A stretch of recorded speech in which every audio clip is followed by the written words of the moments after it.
The whispers followed the rifle. At forward operating base Kestrel, a place where uniformity was a survival instinct, Specialist Alara Vance's weapon was an anomaly, an affront. It looked broken. The soldiers, young men and women weaned on factory-fresh M4S and state-of-the-art optics, mocked it in hushed tones. They saw a scarred fiberglass stock from a bygone era, crudely bonded to a modern chassis. They saw a barrel whose finish was worn to a dull gray, and a scope held on by a mix of mismatched rings, one of which looked suspiciously civilian. They called it the junker, the parts bin special, the broken stick. The mockery of her rifle was constant, a low hum of disrespect. But soon, they would all be watching that broken thing, and the woman who held it, as she prepared to hit a target 2,000 yards away, not once but 10 times in a row. Alara felt the stares as she crossed the gravel expanse of the parade ground. The Afghan sun was a merciless hammer, beating down on the HESCO barriers and the corrugated steel roofs of the barracks. Dust, the consistency of fine flour, coated everything, including the inside of her lungs. Her transfer had been abrupt, processed with a quiet urgency that suggested less a strategic reassignment and more a problem being moved out of sight. She was assigned to logistics, a data entry clerk tasked with tracking ammunition inventories. It was a role for a private fresh from basic, not a specialist with more than a decade of service. But Alara did not complain. She moved into the cramped barracks, her footsteps silent on the plywood floor. She unpacked her meager belongings with an economy of motion that was almost unnerving. A few sets of fatigues, a small, worn book of poetry, and the long, heavy rifle case. When she finally unlatched it, Corporal Thorne, a young soldier with more confidence than experience, sauntered over. He craned his neck, expecting to see a new State Route 25 or perhaps a heavily modified M110. Instead, he saw the junker. Its stock was a pale, scarred green, the kind you'd find on a hunting rifle from the last century, and it was attached to the metal receiver with what looked like industrial epoxy and a series of small, precisely drilled bolts. The scope was a powerful, modern piece of glass, but it sat atop the action like a crown on a beggar.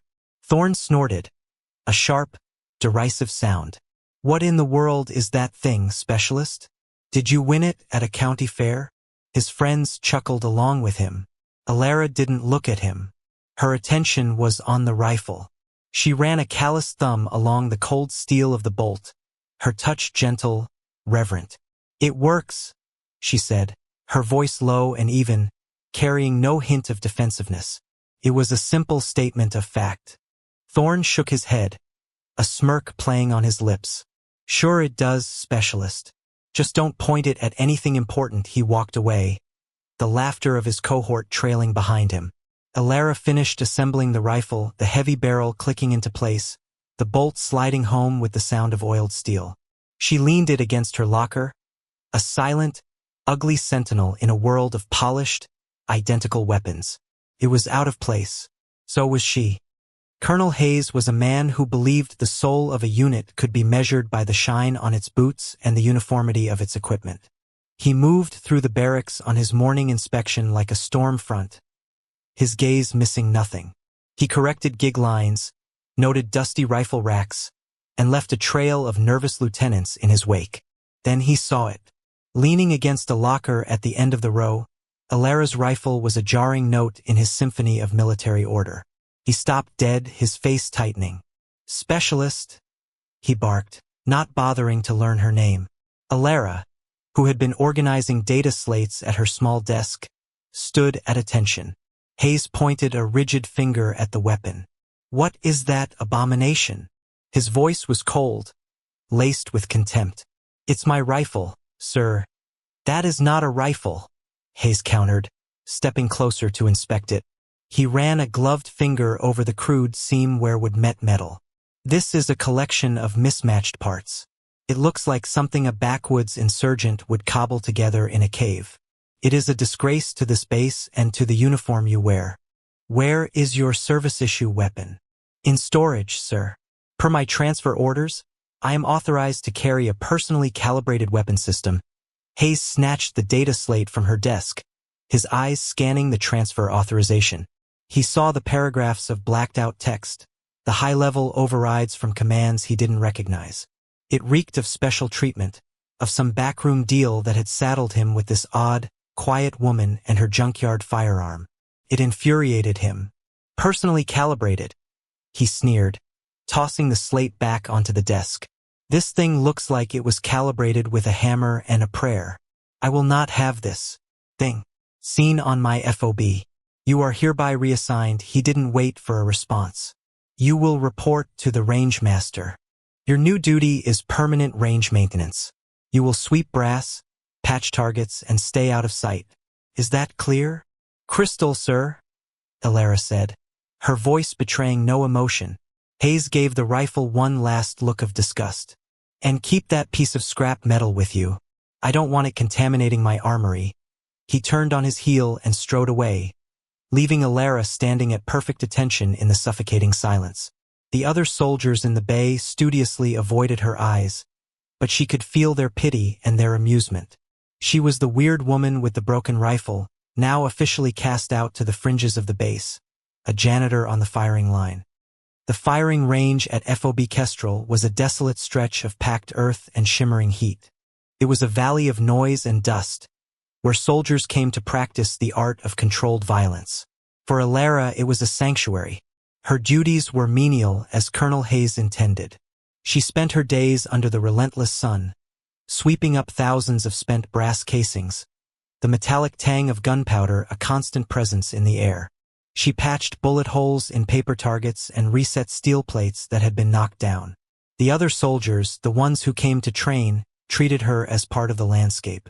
She was the quiet woman who brought them fresh targets and collected their garbage. They didn't know she was watching. She observed everything. She saw the way the wind, fickle and treacherous, curled down from the high ridges, creating eddies and updrafts that could push a bullet off course by several feet at 1,000 yards.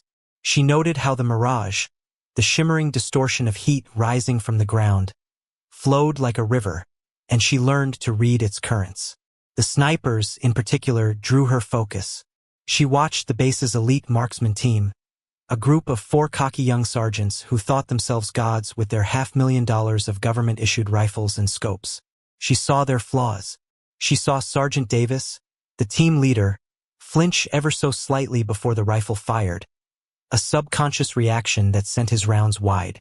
She saw Corporal Jensen struggle with his breathing, holding it for too long, causing his heart rate to spike and his sight picture to tremble. They were good shooters, but they were not masters of their craft. They fought the environment instead of becoming part of it. At night, while the others slept or watched movies on their tablets, Alara would sit by her rifle, cleaning it with a surgeon's care. She kept a small, leather-bound notebook, its pages filled with meticulous, handwritten notes. They were not a diary. They were data, wind speeds, temperature fluctuations, humidity levels, barometric pressure readings. She sketched the valley, drawing arrows to indicate the prevailing wind currents at different times of day. She calculated trajectory shifts based on the angle of the sun and the density of the air. The mockery from soldiers like Corporal Thorne continued, though it was less direct now. They'd see her sitting on the berm, staring into the distance for an hour without moving, scribbling in her little book. The range which, they'd mutter. Talking to the wind, they saw a strange woman engaged in a pointless ritual. They had no idea she was preparing. She wasn't just sweeping brass. She was studying the battlefield, learning its every secret, its every breath. Her mind was a finely tuned ballistic computer, and this dusty, forgotten range was her laboratory. The broken rifle that leaned against the wall of the range shack wasn't a piece of junk. It was the key, and she was patiently waiting for the right lock. The pressure began with the arrival of a 2-star general and his entourage. They were on a tour of the region, and FOB Kestrel was a key stop. Colonel Hayes, desperate to impress, had arranged a live-fire demonstration of a new piece of technology, the Automated Dynamic Targeting System, or ADTS. It was a series of advanced armored targets mounted on a robotic track system along the far ridge. The system was designed to simulate the unpredictable movements of an enemy sniper, popping up from behind cover at extreme ranges for mere seconds. It was the future of marksman training, and Hayes had staked a good deal of his reputation on its success. The demonstration was a disaster. The wind, which had been a steady breeze all morning, turned into a blustering, gusting gale. It whipped down the valley, kicking up clouds of dust and making consistent shooting nearly impossible. The ADTS, for its part, was performing flawlessly, which only made things worse. Its programming was set to an advanced difficulty, presenting targets at 1,500 yards for a window of only 4 seconds. Sergeant Davis and his sniper team were at the firing line, their state-of-the-art rifles resting on sturdy bipods. The general stood behind them with Colonel Hayes, their arms crossed, their expressions growing stonier with every missed shot. Target up. Sector 4, 1500 yards. The range officer called. A steel silhouette appeared from behind a rocky outcrop. Davis was on it instantly, his expensive scope giving him a clear picture. He held his breath, accounted for the wind, and squeezed the trigger. The rifle boomed, but the only sound that returned from the ridge was the howl of the wind. The target vanished. "Miss!" came the call. "Wind got it," Davis muttered, frustration coloring his voice. He made another adjustment to his scope. The next target appeared. Another miss. Then another. The other members of his team fared no better. They fired round after round, their bullets kicking up dust far to the left or right of the silhouettes.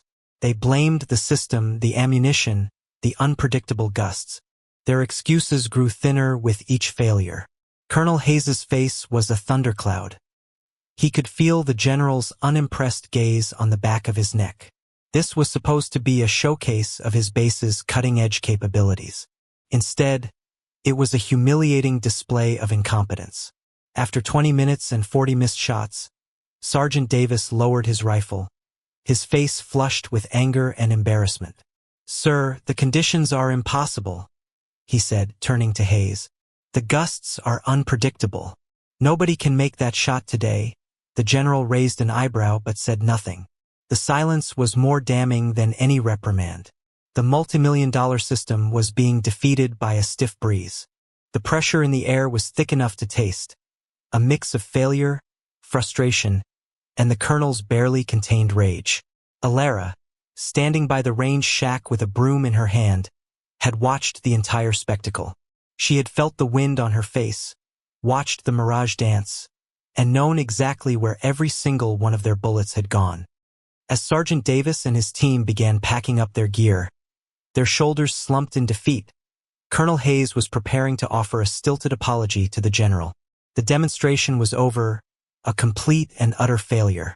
He opened his mouth to speak, but a quiet voice cut through the tense atmosphere. "Permission to try, sir." Every head on the firing line turned.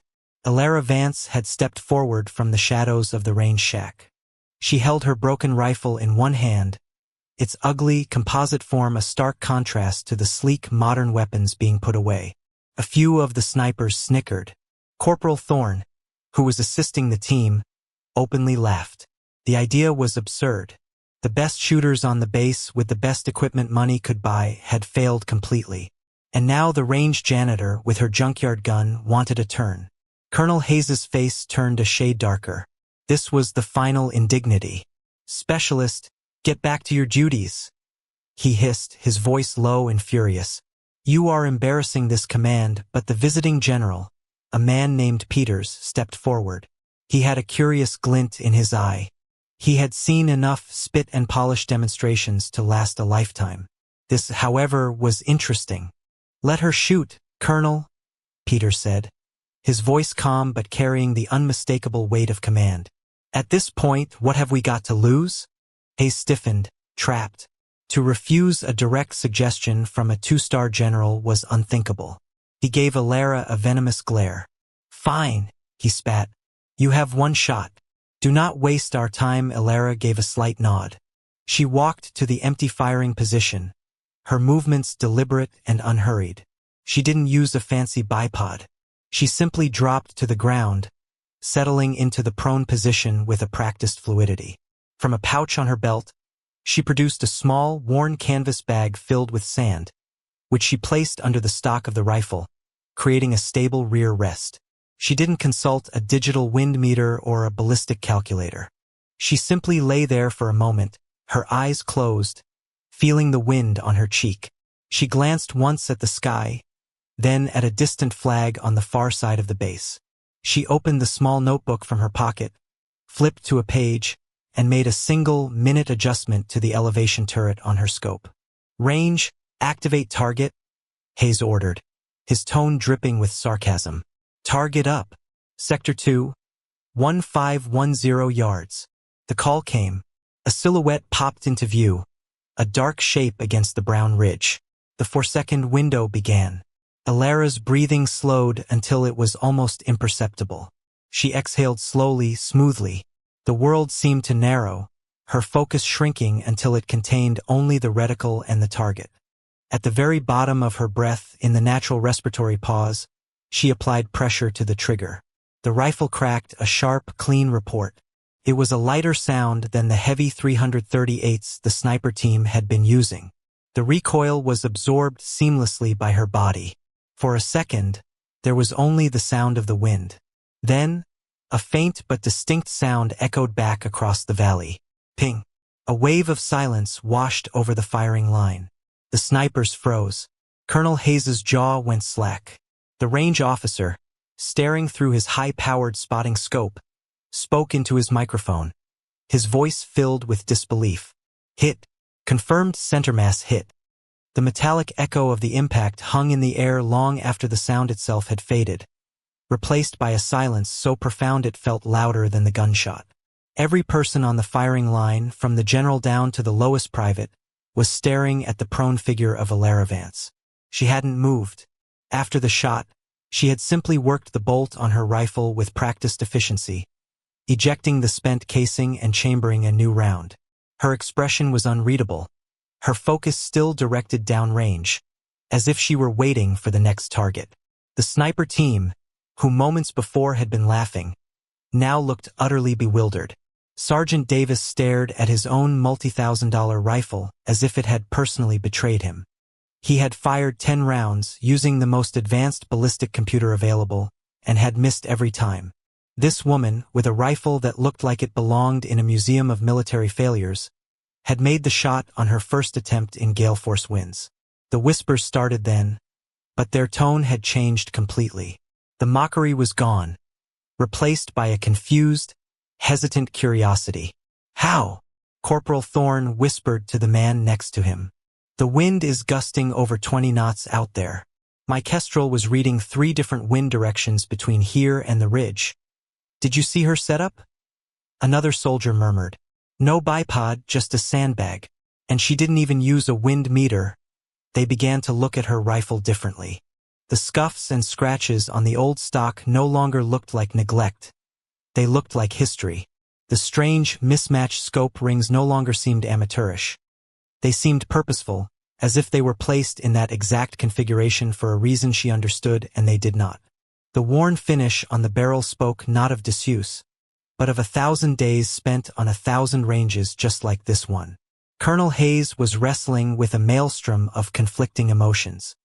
His initial fury had been replaced by sheer, dumbfounded shock, which was now giving way to a grudging, unwilling flicker of interest. He was a man who respected results above all else, and the result was undeniable. A clear, ringing hit on a 1,500-yard target in impossible conditions. It defied logic. It defied his understanding of marksmanship. He looked at Alara, truly looked at her for the first time. He saw not a clumsy clerk or a range janitor, but a figure of absolute stillness and control. There was a dangerous competence about her, a quiet lethality he had completely failed to notice. General Peters, however, was smiling faintly. He walked over to the range officer and spoke quietly. The officer looked through his spotting scope again and then made a call on his radio. He was pointing toward a different part of the mountain range, much farther away. The atmosphere on the line had shifted from tense failure to electric anticipation. Alara remained on the ground, a coiled spring of potential, oblivious to the stares and the whispers. She had done what was asked. Now she waited. Colonel Hayes strode over to where Alara lay, his boots crunching on the gravel. His face was a mask of cold professionalism, but his eyes betrayed a deep-seated disbelief. He would not accept what he had just seen. A single shot could be a fluke, a one-in-a-million chance guided by a lucky gust of wind. He needed to reassert control, to restore the natural order of things where his elite, hand-picked snipers were the experts and this quiet, strange woman was an anomaly to be dismissed. That was a fluke, specialist, Hayes said, his voice flat and hard. A lucky shot. Alara didn't respond. She simply looked up at him, her gaze steady. Hayes pointed toward a distant ridge, far beyond the ADTS track. On the mountainside, barely visible to the naked eye, was a small, glinting object. It was an old steel service marker, a 10 by 10 inch plate used for surveying, forgotten by time and weather. "You see that marker?" he demanded. The range officer, prompted by the general, spoke into his microphone. Distance confirmed. 2,000 yards. A collective gasp went through the assembled soldiers. 2,000 yards was a mythical distance. It was over a mile. Hitting a stationary target at that range on a perfectly calm day was a feat few snipers in the entire military could accomplish. In these winds, it was considered impossible. "No one on this base can hit that target," Hayes stated, his voice ringing with challenge. "Not my best men, not on their best day." He looked down at Alara, his eyes narrowed. He was setting an impossible standard, a test designed to expose her lucky shot for what it was and humble her publicly. "You want to impress me? You want me to believe that wasn't luck?" He leaned in slightly. "Hit it. 10 times. In a row." The challenge hung in the air, audacious and cruel. 10 consecutive hits on a target that size at that range in these conditions. It wasn't a test of skill. It was a demand for a miracle. The snipers looked at each other, shaking their heads. Even if she hit it once, the odds of doing it again, let alone 10 times, were astronomical. The slightest miscalculation in windage, the tiniest variation in air temperature or humidity, would send the bullet careening off into the mountainside. The bullet would be in the air for over 3 seconds, a tiny piece of metal at the mercy of a chaotic environment. General Peters watched the exchange with keen interest, a slight smile touching his lips. He knew something Hayes didn't. He was not watching a test. He was watching a reawakening. Without a word, Alara pushed herself up slightly, adjusting her position to face the new target. She pulled her sandbag a few inches to the left, settling the rifle stock into it. She reached into her pouch and produced a single, hand-loaded cartridge, placing it on the mat beside her. The bullet was longer, heavier, and more streamlined than standard issue. She consulted her notebook again, her finger tracing a line on a complex chart. She began clicking the turrets on her scope, the precise, audible adjustments echoing in the silent tension. 128 clicks for elevation, 37 for windage. The crowd held its breath. The stage was set for either a spectacular confirmation of skill or a humiliating failure. As Alara dialed in her scope, the general's aide, a young captain, approached Colonel Hayes and discreetly handed him a military-grade tablet. "Sir," the captain said in a low voice, "General Peters asked me to run the specialist service number through a priority channel. Her file was just declassified for command-level eyes." Hayes took the tablet, his brow furrowed in annoyance. He was focused on the drama unfolding on the firing line, but an order from the general was an order. He glanced down at the screen. The first thing he saw was her full name, Alara Vance. Below it was a call sign, a single word that sent a jolt through him, a name he had only ever heard spoken in hushed, reverent tones in intelligence briefings. Ghost. He scrolled down, his eyes widening, his breath catching in his throat. The redacted file was now open to him. Operation Spectre, the Ghost program. It was a unit that technically didn't exist, a Black Ops team of solo operatives tasked with impossible missions deep in enemy territory. They were legends, myths whispered about in the special operations community. And Alara Vance wasn't just a member. She was its alpha asset, the most successful operative in the program's shadowy history, with a list of confirmed kills so long and so sensitive it was classified well above his own pay grade. The tablet detailed missions that read like fiction, eliminating high-value targets from mountain peaks across impassable borders, providing overwatch for Delta Force teams from distances considered mathematically impossible. The rifle, the junker he had mocked so viciously, was also detailed in the file. It was designated the Scythe. It wasn't a collection of parts. It was a bespoke weapon system she had built and refined over 15 years. The old stock was custom-weighted to perfectly balance the heavy, cryogenically treated barrel.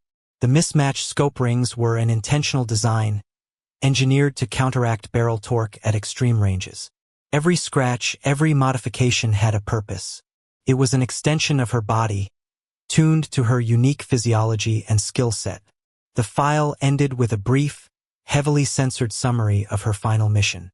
An ambush, a catastrophic injury, a long recovery, and then a request for a quiet, non-combatant posting under a restricted identity. She hadn't been sent to FOB Kestrel as a problem to be hidden. She had been sent here to heal, to be left alone in anonymity. Colonel Hayes looked up from the tablet, his face pale. He looked at the woman on the ground, no longer seeing a misfit clerk but a living legend. He had taken a master artist, the greatest practitioner of her craft, and handed her a broom. His arrogance, his blind adherence to superficial uniformity, felt like a physical weight in his stomach. He was not watching a fluke. He was watching the methodical, deadly application of a skill he could not even begin to comprehend. And he had just challenged her to prove it to him. On the firing mat, Elara was deaf to the world. The whispers, the tension, the shocked realization dawning on her commanding officer. None of it penetrated the bubble of pure focus she had created. Her world had shrunk to the rifle, the wind, and a tiny square of steel over a mile away. Her heartbeat was slow and steady, a metronome counting down to the moment of release. She chambered the first round. The bolt slid home with a sound like a key turning in a well-oiled lock. She settled her eye behind the scope, the powerful optic bringing the distant target into view. It was small, shimmering in the heat haze. To her, the mirage wasn't a distraction. It was information. She watched it flow from left to right, a steady 8-mile-per-hour river of air. But she also saw the subtle vertical shifts in the sagebrush on the ridge, telling her of a slight updraft near the target. She held 2/10 of a mil high and a full mil left. She took a final breath, let half of it out, and the rifle fired. The wait was agonizing for the onlookers. The bullet was on its own journey, a 3.5-second flight across the valley. Elara already knew. She had felt it in the rifle, seen it in her mind's eye. The sound, when it came, was impossibly small. A tiny tink carried back on the wind. The spotter, one of Hayes' snipers now tasked with watching her shots, yelled into his radio, his voice cracking with excitement. Hit! Dead center! Confirmed hit! A murmur went through the crowd. One was a fluke. Two would be a pattern. Elara worked the bolt, her movements smooth, economical. She chambered the second round. She made a micro-adjustment to her windage, a single click. The wind had shifted, almost imperceptibly, but she had felt it. She fired. 3.5 seconds later. Tink. Hit! The spotter screamed. The third shot followed. Tink. Hit! Fourth. Fifth. Sixth. It was no longer a shooting demonstration. It was a symphony of precision. Each movement was identical. The smooth bolt action, the slight shift of her shoulder to resettle into the rifle, the slow, controlled breath. She was a machine. She was not aiming. She was connecting 2 points in space with a line of absolute certainty. The arrogance had long since vanished from the faces of the base snipers. They now watched with the rapt attention of students at the feet of a master. They were witnessing a level of skill they had not known was possible. Colonel Hayes stood frozen, the tablet clutched in his hand. He was replaying every dismissive word, every condescending glance. He had called her weapon an abomination. He had called her an embarrassment. He now understood that he was in the presence of greatness, and he had treated it with contempt. Seventh shot. Tink. Eighth. Tink. Ninth. The crowd was completely silent, every soldier holding their breath with her. She chambered the final round. The 10th cartridge. The wind picked up for a moment, a sudden violent gust kicking up a swirl of dust around her. She waited. She did not fight it. She waited for it to pass, for the air to settle back into its rhythm. The moment came. She exhaled. The rifle cracked one last time. The final agonizing wait. Tink. Perfect, clear, ringing impact. 10 for 10. Alara Vance cleared the rifle, making it safe. She pushed herself up from the ground, her movements as calm and deliberate as they had been before the first shot. She stood and turned to face the stunned audience. The impossible had been made real. For a long moment, nobody moved. Then Colonel Hayes began to walk toward her. He moved not with the arrogant stride of a commander, but with the measured, humbled steps of a man who has witnessed something that has fundamentally changed his understanding of the world. He stopped directly in front of her.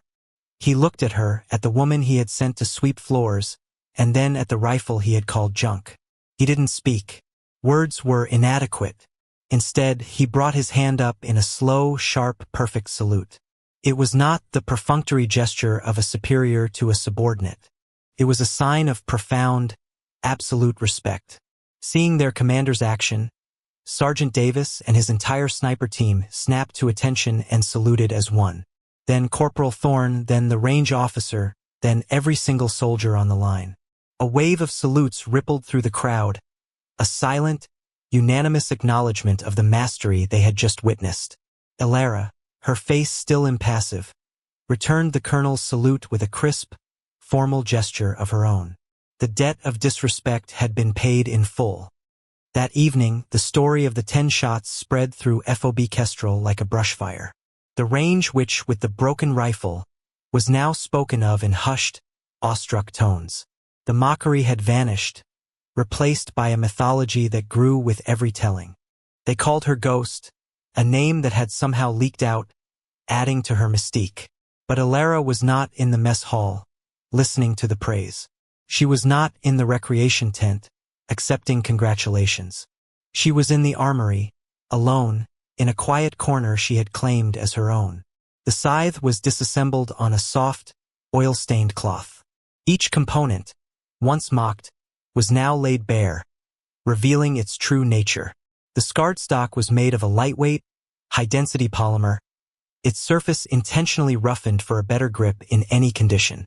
The epoxy and bolts that held it to the chassis were not crude repairs, but a custom bedding job, ensuring a perfect, vibration-free fit between the action and the stock, a critical element for accuracy. The barrel, worn on the outside, was pristine on the inside, its rifling sharp and clean. She cleaned each piece with a meticulous, practiced touch. The bolt, the trigger assembly, the firing pin. This was her ritual, a quiet communion with the tool of her trade. It was not a weapon to her. It was a part of her. It held the memories of cold mountain nights, of long, patient waits, of moments when the fate of a mission rested on a single, steady heartbeat. The cleaning was not a chore.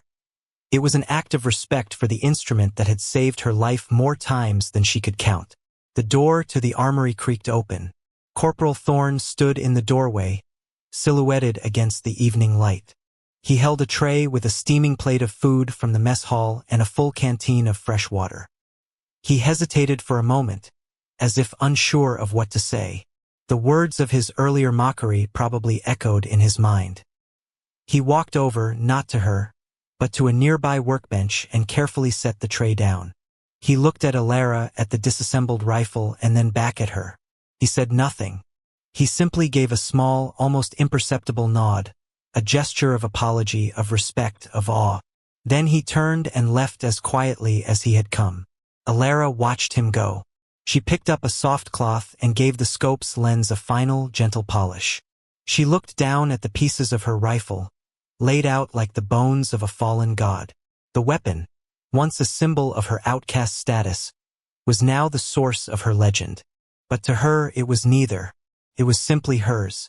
She had earned her place not with words or rank, but with quiet competence and undeniable proof. In the silence of the armory, surrounded by the smell of gun oil and steel, Alara Vance, the ghost of Kestrel, began to put her rifle back together. Respect, once lost, had been found again, forged in the crucible of a long-range shot and sealed with the quiet dignity of a job well done.